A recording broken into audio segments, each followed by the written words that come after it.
Hello guys, welcome to my channel. आज हम लोग पढ़ेंगे पब्लिक इंटरेस्ट लिटिगेशन यानी कि पीआईएल के बारे में। तो चलिए शुरू करते हैं। तो सबसे पहले ये जानते हैं कि पीआईएल क्या होता है। Any concern citizen in larger public interest can file a PIL either in the supreme court और हाई कोर्ट।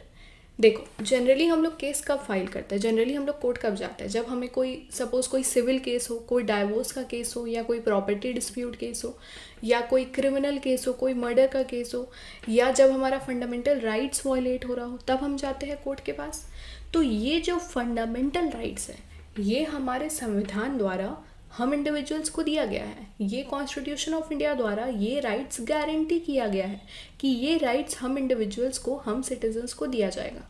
ये जो फंडामेंटल राइट्स है, ये पार्ट 3 ऑफ द कॉन्स्टिट्यूशन में दिया गया है, आर्टिकल 12 से आर्टिकल 35 तक। अब ये फंडामेंटल राइट्स हमारा संविधान गारंटी तो कर रहा है कि ये फंडामेंटल राइट्स हम हर एक इंडिविजुअल को देंगे, but who will be the guarantor of these fundamental rights. अगर कल को जाके मेरा कोई फंडामेंटल राइट वायलेट हुआ, मेरा फंडामेंटल राइट्स मुझसे कोई छीनने की कोशिश किया, तब मैं किसके पास जाऊंगी। मुझे ये फंडामेंटल राइट मिला तो है कॉन्स्टिट्यूशन ऑफ इंडिया द्वारा, but who will take the responsibility of protecting my fundamental rights, who will take the responsibility of defending my fundamental rights? So that is Supreme Court and High Court. अगर मेरे fundamental rights को कोई छीनने की कोशिश किया, कोई लेने की कोशिश किया, तब मैं सुप्रीम कोर्ट के पास जा सकती हूँ under article 32 of the constitution, and I can file a writ petition in the supreme court. Under article 226 of the constitution I can file a writ petition in the high court. Article 21 एक fundamental right है। Article 21 कहता है, no one shall be deprived of his life and personal liberty except according to the procedure established by law. आप किसी के personal liberty को छीन नहीं सकते without following the procedure established by law.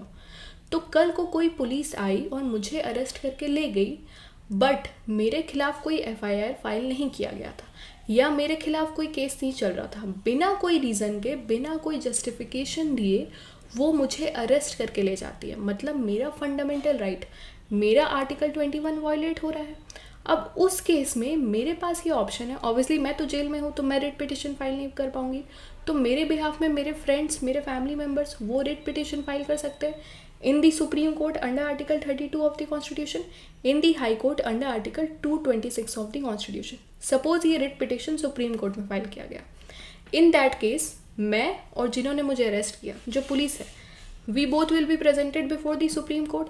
Supreme court police से पूछेगी किस बेसिस पे आपने इस मतलब मुझे अरेस्ट किया, इस लड़की को अरेस्ट किया। If they fail to explain the reason, if they fail to give the justification, किस बेसिस पे उन्होंने मुझे अरेस्ट किया, उन्होंने कोई procedure establish by law follow नहीं किया और मुझे इलीगली डिटेन कर लिया, मुझे अनलॉफुली डिटेन कर लिया, मुझे अरेस्ट कर लिया गया है अनलॉफुली, तो उस केस में सुप्रीम कोर्ट को पता चलेगा कि procedure establish by law follow नहीं किया गया और मेरे फंडामेंटल राइट, मेरे आर्टिकल 21 को छीना गया है, वायलेट किया गया है। इन that case supreme court will issue a writ. Writ क्या है? एक ऑर्डर है कि इस आदमी को, मतलब मुझे तुरंत जेल से रिलीज़ किया जाए। क्यों? क्योंकि मेरा फंडामेंटल राइट वायलेट हुआ है, तो सुप्रीम कोर्ट एक रिट, एक ऑर्डर इशू करेगी कि मुझे जेल से तुरंत रिलीज़ किया जाए। तो उसको बोलते हैं writ jurisdiction of supreme court. ठीक है, तो अगर मेरा फंडामेंटल राइट वायलेट होगा, so I can file a writ petition either in the supreme court और हाई कोर्ट। और फंडामेंटल राइट्स को प्रोटेक्ट करने के लिए आर्टिकल 13 भी है सुप्रीम कोर्ट और हाई कोर्ट के पास। आर्टिकल 13 में दिया गया है judicial review power of supreme court and high court. याद रखिएगा, ये जो जुडिशियल रिव्यू की पावर है, ये डिस्ट्रिक्ट कोर्ट, सबऑर्डिनेट कोर्ट्स के पास नहीं है, ये सुप्रीम कोर्ट और हाई कोर्ट के पास। तो आर्टिकल 13 भी फंडामेंटल राइट्स को प्रोटेक्ट करता है। तो आर्टिकल 13 कहता है, the state shall not make any law which violates, abridges or contravenes any provision of the part 3 of the constitution, any provision of the fundamental rights of the constitution।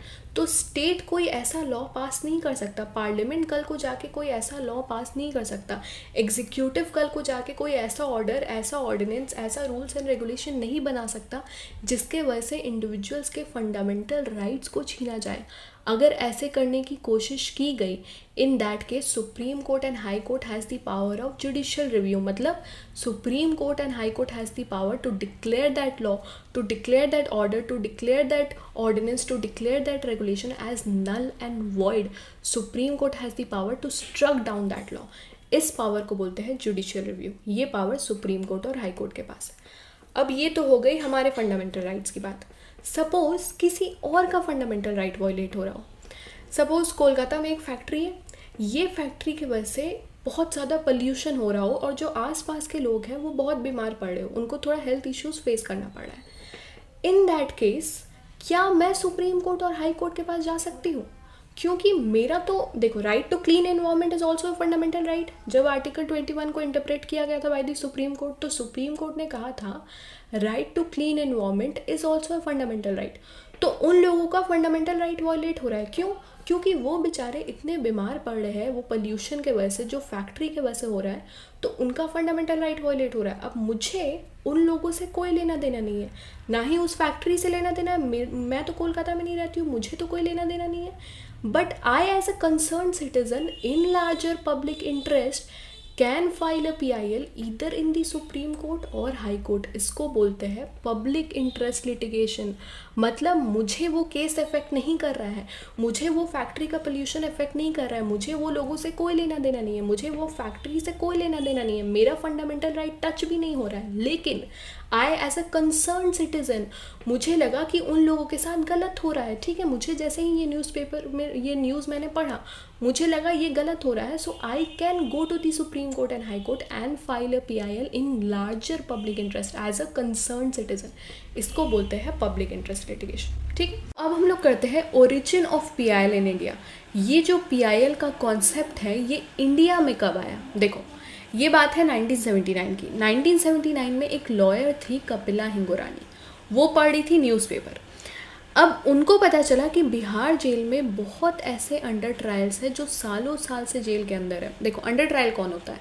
Suppose मैं एक under trial हूँ, मेरे खिलाफ अभी case चल रहा है, मुझे कोर्ट ने अभी तक कन्विक्ट नहीं किया है, मुझे अभी तक सज़ा नहीं सुनाई है कोर्ट ने, लेकिन क्योंकि मेरे खिलाफ अभी केस चल रहा है तो मुझे अरेस्ट किया गया है, मुझे जेल के अंदर रखा गया है। इसको बोलते हैं अंडर ट्रायल। अब कपिला हिंगोरानी को पता चला कि बहुत अंडर ट्रायल्स ऐसे हैं बिहार जेल में, जो सपोज़ कोई चोरी के केस में जेल के अंदर है तो उसको 1 साल की सज़ा होने वाली थी, तो वो 5-6 साल से जेल के अंदर है। क्यों? सिर्फ इस वजह से क्योंकि उसके खिलाफ अभी केस चल रहा है। मतलब जितनी सज़ा उसको काटनी चाहिए थी उससे ज़्यादा तो वो जेल में सज़ा काट लिया, सिर्फ यही रीज़न के वजह से, क्योंकि अभी केस चल रहा है, अभी कोर्ट ने अपना फैसला नहीं सुनाया। तो ये तो गलत है। अब जैसे ही कपिला हिंगोरानी को पता चला, so she as a concern citizen filed a PIL in the supreme court. अब जज थे जस्टिस VR कृष्ण अय्यर और जस्टिस PN भगवती। उन्होंने ऑर्डर किया release of around 40,000 under trials through out India without asking Kapila Hingorani what is your locus stand आई। कपिला हिंगोरानी से ये नहीं पूछा गया कि आप उन अंडर ट्रायल से कैसे रिलेटेड हो, आप उस केस से कैसे रिलेटेड हो, नहीं। Without asking Kapila Hingorani what is your locus stand I, supreme court ordered the release of around 40 to 44,000 under trials from through out India. तो ये फैसला लिया सुप्रीम कोर्ट ने। अब और एक केस है सुनील बात्रा का। तो सुनील बात्रा एक प्रिजनर था तिहाड़ जेल का, एक कैदी था। अब सुनील बात्रा ने एक पोस्ट कार्ड भेजा सुप्रीम कोर्ट को explaining about the inhuman treatment that was given to the prisoners. तो वहाँ पे प्रिजनर्स को अच्छा ट्रीटमेंट नहीं मिलता था, स्पेशली जो वहाँ का वार्डन था, जो जेल का वार्डन था, वो उन लोगों को बहुत ज़्यादा टॉर्चर करता था, वो लोगों को असॉल्ट करता था। तो जैसे ही सुनील बात्रा ने एक लेटर भेजा सुप्रीम कोर्ट को, तो सुप्रीम कोर्ट ने क्या किया, सुप्रीम कोर्ट ने इस पोस्ट कार्ड को, इस लेटर को कन्वर्ट कर दिया इनटू अ PIL। अब दोनों केस में डिफरेंस क्या है देखो, और सुप्रीम कोर्ट ने उसके बाद इंट्रोड्यूस किया जेल रिफॉर्म, वो PIL के बाद। अब दोनों केस में डिफरेंस क्या है? कपिला हिंगोरानी के केस में एक PIL फाइल किया गया था, लेकिन ये जो सुनील बात्रा का केस है, यहाँ पे कोई PIL फाइल नहीं किया गया, यहाँ पे एक लेटर भेजा गया, एक पोस्ट कार्ड भेजा गया सुनील बात्रा द्वारा, और ये लेटर को कन्वर्ट कर दिया गया इनटू अ PIL। मतलब कि ये भी हमें पता चलता है PIL के बारे में कि कोई फॉर्मल PIL, मतलब एक PIL फाइल करने का ज़रूरत नहीं है। Even a letter, a post card can also be converted into a PIL by the supreme court और हाई कोर्ट। ठीक है, अब बहुत बार ऐसा नोटिस किया गया है कि ये PIL को मिसयूज़ भी किया जाता है। PIL को क्रिटिसाइज़ किया गया है एज पर्सनल इंटरेस्ट लिटिगेशन। मतलब बहुत लोग अपने पर्सनल इंटरेस्ट के लिए PIL फाइल करते हैं। सपोज़ जैसे सपोज़ मैं एक बिल्डर हूँ, ठीक है, मेरा जो कंपेटिटर है वो भी एक बिल्डर है, वो एक बिल्डिंग बना रहा है। अब मैं नहीं चाहती कि वो अपना बिल्डिंग बना पाए, मतलब मैं उसका काम रोकना चाहती हूँ। तो मैं एक PIL फाइल करूँगी सुप्रीम कोर्ट में कि ये जो बिल्डिंग बना रहा है इसके वजह से बहुत ज़्यादा पोल्यूशन हो रहा है, आसपास के लोग बहुत बीमार पड़ रहे हैं। मैं जानबूझ के इंटेंशनली उसका काम रोकने के लिए, अपने पर्सनल इंटरेस्ट के लिए मैं एक PIL फाइल करूँगी। तो ऐसा भी देखा गया है सुप्रीम कोर्ट में कि अपने पर्सनल इंटरेस्ट के लिए लोग PIL फाइल करते हैं। और क्या, PIL को क्रिटिसाइज़ किया जाता है एज पब्लिसिटी इंटरेस्ट लिटिगेशन। मतलब बहुत सारे लोग ऐसे हैं जो पब्लिसिटी के लिए PIL फाइल करते हैं। सपोज़ कल को जाके मैं एक PIL फाइल कर दूँ किसी मंत्री के खिलाफ, तो मैं उसमें फेमस हो जाऊंगी, तो पब्लिसिटी के लिए भी PIL फाइल किया जाता है। और बहुत सारे PIL ऐसे फाइल किया जाता है सुप्रीम कोर्ट और हाई कोर्ट में जो बहुत ज़्यादा इररेलेवेंट है। जैसे कि एक PIL फाइल किया गया था कि अच्छे दिन कब आएंगे, एक PIL फाइल किया गया था कि Sardar jokes should be banned in our country.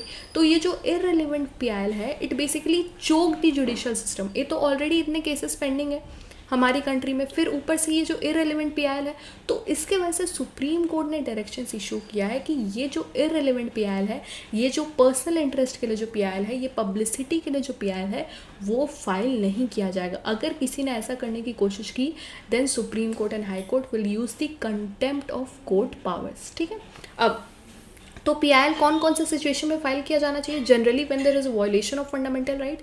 और PIL किन सिचुएशन में फाइल नहीं किया जाना चाहिए ये भी बताया गया है कोर्ट्स द्वारा। जैसे कि कोई प्रॉपर्टी डिस्प्यूट केस है, ठीक है, कोई लैंडलॉर्ड और टेनेंट का कोई अगर केस है कोई प्रॉपर्टी को लेके, उस सिचुएशन में PIL फाइल नहीं किया जाएगा। कोई ट्रांसफ़र केस है, सपोज़ किसी को एक डिपार्टमेंट से दूसरे डिपार्टमेंट ट्रांसफ़र होना है, तो उस सिचुएशन में भी PIL फाइल नहीं किया जाएगा। So PIL will only be filed as a concerned citizen in larger public interest. That's it for today. If you like this video, please do subscribe to my channel and I'll see you in the next session. Till then, take care. Bye bye.